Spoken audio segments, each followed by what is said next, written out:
4 tablespoons of oil, a teaspoon of cumin seeds. So when you add the cumin seeds in hot oil, it'll make this tiny crackling noise. You can see the cumin seeds are turning dark brown in color. 3 tablespoons of ginger and garlic paste. I love the flavor of the ginger and the garlic, so I add a heaping tablespoon of ginger and garlic paste. If you're not a big fan of ginger and garlic, you can just add 2 tablespoons. It should be fine. Now let it cook in medium heat for about 3 minutes. You don't have to keep stirring it. You can stir occasionally. It's been 3 minutes now. So now I'm going to add the tomatoes. So this is 2 cups of tomatoes.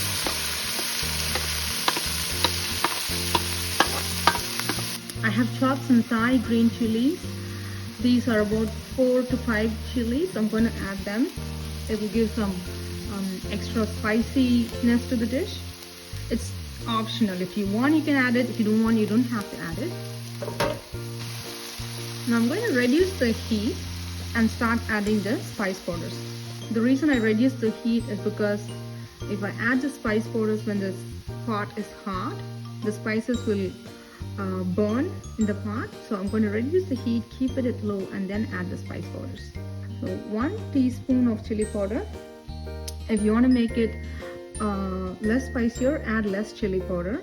If you want to make it more spicy, add more chili powder. And the chili powder is the only spice which gives heat to the dish. 2 teaspoons of garam masala,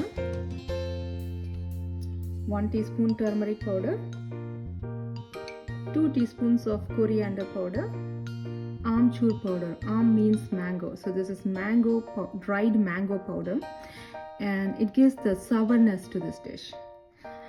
It's optional. If you want, you can add it, but traditionally in the chana masala recipe, we add the amchur powder. And then half teaspoon kasuri methi powder. Kasuri methi is dried fenugreek leaves. 1 teaspoon salt and 1 teaspoon cumin powder.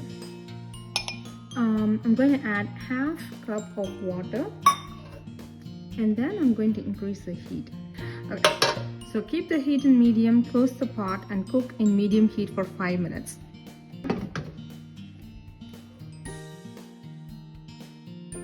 Now the base for the chana masala is ready.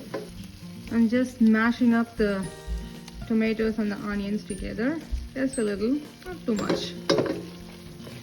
Now you can see when I increase the heat, the sauce is starting to get thicker.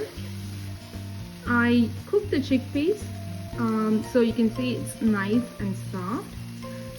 I'm going to add 3 cups of cooked chickpeas.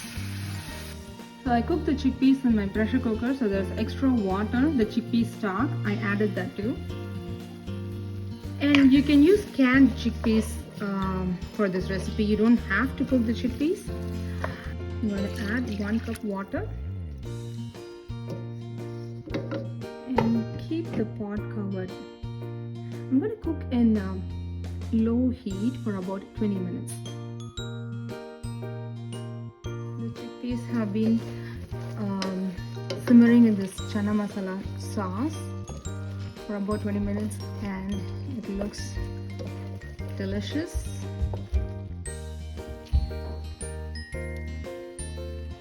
Chana masala is ready to be served.